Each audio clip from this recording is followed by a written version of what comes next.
ഇത്ര മണിക്കൂറേ ഒരാൾ ഉറങ്ങാൻ പാടുള്ളൂ, അല്ലെങ്കിൽ ഇത്ര മണിക്കൂർ ഉറങ്ങാൻ പാടില്ല തുടങ്ങിയ വ്യക്തമായ ഒരു വിലക്കൊന്നും ഖുർആനിലും ഹദീസിലും വന്നിട്ടില്ല. മറിച്ച് മനുഷ്യൻ അവൻ്റെ ഉത്തരവാദിത്തങ്ങളെ നഷ്ടപ്പെടുത്താത്ത രൂപത്തിൽ അള്ളാഹുവിനോടുള്ള കടപ്പാടുകൾ, കുടുംബത്തോടുള്ള കടപ്പാടുകൾ, സമൂഹത്തോടുള്ള കടപ്പാടുകൾ, മറ്റ് ജോലി സംബന്ധമായ ഉത്തരവാദിത്തങ്ങൾ, ഇത്തരം ഉത്തരവാദിത്തങ്ങൾക്ക് തടസ്സമാവാത്ത രൂപത്തിലുള്ള ഉറക്കം അനുവദിക്കപ്പെട്ടിരിക്കുന്നു. അതുകൊണ്ട് തന്നെ ഉറക്കിന് വ്യക്തമായ ഒരു കണക്ക് നമുക്ക് പറയുക സാധ്യമല്ല. മാത്രമല്ല, പ്രായത്തിനനുസരിച്ച് ഉറക്കത്തിൽ വ്യത്യാസം ഉണ്ടാവും. ചെറിയ കുട്ടികൾക്ക് ഒരുപാട് നേരം ഉറങ്ങണം, യുവാക്കൾക്ക് അങ്ങനെ വേണ്ടതില്ല. പ്രായമായവർക്ക് ഉറങ്ങേണ്ടി വരും. അപ്പോൾ പ്രായമനുസരിച്ച് ഉറക്കത്തിൽ വ്യത്യാസം ഉണ്ടാവാം. അതുപോലെ തന്നെ കാലാവസ്ഥയോടനുബന്ധിച്ചും, അതായത് തണുപ്പുള്ള സമയത്ത് നമുക്ക് കൂടുതൽ ഉറങ്ങാനുള്ള. തീർച്ചയായും കാലാവസ്ഥ ഇതിൽ ഒരു പ്രധാനപ്പെട്ട കാര്യമാണ്.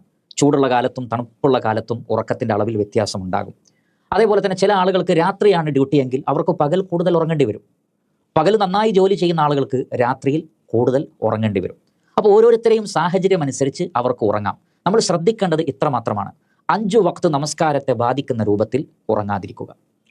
അതേപോലെ തന്നെ കുടുംബത്തോടുള്ള ഉത്തരവാദിത്തങ്ങൾ നഷ്ടപ്പെടുത്തുന്ന രൂപത്തിൽ ഉറങ്ങാതിരിക്കുക. അതേപോലെ തന്നെ ശ്രേഷ്ഠമായ ചില സമയങ്ങൾ പറഞ്ഞിട്ടുണ്ട്. പരമാവധി ആ സമയങ്ങളിൽ ഉറങ്ങാതിരിക്കൽ ഖൈറാണ്. ശ്രദ്ധിക്കുക, അതൊരു നിർബന്ധമല്ല.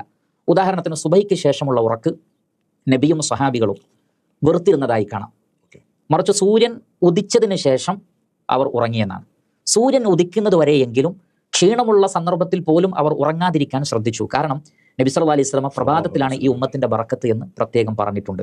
അള്ളാഹുവിനെ ധാരാളമായി ദിക്ർ ചൊല്ലാനുള്ള സമയമായിട്ടും ആ സമയം പരിചയപ്പെടുത്തപ്പെട്ടിട്ടുണ്ട്. അതുകൊണ്ട് മാക്സിമം സൂര്യോദയത്തിന് ശേഷം ഉറങ്ങൽ നിർബന്ധമുള്ളവർ സൂര്യൻ ഉദിച്ചതിന് ശേഷം ഉറങ്ങാൻ ശ്രമിക്കുക. എന്നാൽ പലപ്പോഴും രാത്രിയൊക്കെ വലിയ ജോലി ചെയ്ത ആളുകൾക്ക് സുബഹി നമസ്കാരം കഴിഞ്ഞ ഉടനെ തന്നെ ഉറങ്ങണമെന്നുണ്ടെങ്കിൽ അവർക്ക് ഉറങ്ങാം, അതിൽ തടസ്സമില്ല. ഇതേപോലെ തന്നെയാണ് അസറിന് ശേഷമുള്ള ഉറക്കവും. അത് നല്ലതല്ല, ഖൈറല്ല, നിർബന്ധിതാവസ്ഥയിലാവാം. ബുദ്ധിക്കും അത്തരം ഉറക്കുകൾ ബാധിക്കും എന്ന് ചില പഠനങ്ങൾ തെളിയിച്ചിട്ടുണ്ട്. അതേപോലെ തന്നെ നബി സല്ലല്ലാഹു അലൈഹി വസല്ലമ ഇശാ നമസ്കരിക്കാതെ മഗ്‌രിബിന് ശേഷം ഉറങ്ങുന്നതിനെ വെറുത്തിട്ടുണ്ട്. പ്രവാചകൻ പറഞ്ഞിട്ടുണ്ട്, നിങ്ങൾ ഇശാ നമസ്കാരത്തിന് ശേഷമേ ഉറങ്ങാൻ പാടുള്ളൂ, കാരണം ആ നമസ്കാരം അത് നഷ്ടപ്പെടാൻ കാരണമായി തീരും. അപ്പോൾ ഇത്തരം സന്ദർഭങ്ങൾ ശ്രദ്ധിക്കുക.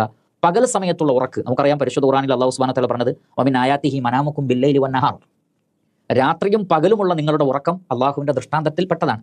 അപ്പോൾ രാത്രി ഉറങ്ങാം, പകലും ഉറങ്ങാം. രാത്രി ഉറങ്ങാനുള്ളതും പകലിന് അധ്വാനിക്കാനുള്ളതും എന്ന് ഖുർആനിൽ ധാരാളം സ്ഥലങ്ങളിൽ പറഞ്ഞിട്ടുണ്ട്. തെളിവ് പറയേണ്ട ആവശ്യമില്ലാത്ത വിധം പൊതുവേ അങ്ങനെയാണ്. എന്നാൽ പകൽ ഉറങ്ങേണ്ടവർക്ക് ഉറങ്ങാം. അതിന് പ്രവാചകൻ പറഞ്ഞത് ഖൈലൂല എന്നാണ്. ഖൈലൂല എന്നാൽ ഉച്ച സമയത്തുള്ള ഉറക്കമാണ്. അതൊന്നുകിൽ ലുഹാ നമസ്കാരത്തിന് ശേഷം ലുഹർ വരെയുള്ള സമയം ഉപയോഗപ്പെടുത്താം, അല്ലെങ്കിൽ ലുഹർ കഴിഞ്ഞ് അസർ വരെയുള്ള സമയം. ഉച്ച ഉറക്ക് നല്ലതാണെന്നും പിശാചുക്കൾ ഉച്ച ഉറക്കം ഉറങ്ങാറില്ല എന്നും അതുകൊണ്ട് നിങ്ങൾ ഉറങ്ങണമെന്നും പറയുന്ന ഹദീസ് കാണാൻ കഴിയും. അപ്പോൾ പകൽ ഒരല്പസമയം ഉറങ്ങുന്നത് ഖൈറാണ്. അത് നമ്മുടെ ബുദ്ധിക്കും ഉന്മേഷത്തിനുമൊക്കെ അത് നമ്മെ സഹായിക്കും. പിന്നെ രാത്രിയിൽ ഇശാ കഴിഞ്ഞ ഉടനെ ഉറങ്ങലും പിന്നീട് എഴുന്നേറ്റ് നമസ്കരിക്കലും സഹാബികളും അതേപോലെ തന്നെ പ്രവാചകനും ചെയ്തിരുന്നതായി നമുക്ക് കാണാൻ സാധിക്കും. രാത്രിയെ തന്നെ വ്യത്യസ്ത ഘട്ടങ്ങളാക്കി ഉറങ്ങുന്നതിലും ഖൈറുണ്ട്. അവർ അല്പം ഉറങ്ങുകയും പിന്നെ നമസ്കരിക്കുകയും വീണ്ടും ഉറങ്ങുകയും ചെയ്തിരുന്ന രീതികളൊക്കെ പല മഹാന്മാരായ പ്രവാചകന്മാരും ചെയ്തതായി നമുക്ക് കാണാൻ സാധിക്കുന്നതാണ്. ചുരുക്കത്തിൽ ഇതാണ് ഉറക്കുമായി ബന്ധപ്പെട്ട് പറയാനുള്ളത്. ഏറ്റവും ചുരുങ്ങിയത് 8 മണിക്കൂറെങ്കിലും ഒരാൾക്ക് ഉറങ്ങാം, മാക്സിമം. അത് 5 മണിക്കൂർ 6 മണിക്കൂറൊക്കെ ഖൈറാണ്. മാക്സിമം പോയാൽ 8 മണിക്കൂറാണ്. അതിൽ കൂടുതൽ ഉറങ്ങുന്നത് ഖൈറല്ല എന്ന് ആധുനിക ശാസ്ത്രവും പറയുന്നു. മഹാന്മാരായ ചില പണ്ഡിതന്മാരും രേഖപ്പെടുത്തിയത് കാണാൻ സാധിക്കും. ഉദാഹരണത്തിന് ഇബ്നുൽ ഖയ്യിം അൽ ജൗസിയ്യ റഹ്മത്തുള്ളാഹി അലൈഹി അദ്ദേഹം പറഞ്ഞത്, പകലിന് അല്ലെങ്കിൽ ഒരു ദിവസത്തെ നമുക്ക് 3ആയി വിഭജിക്കാം.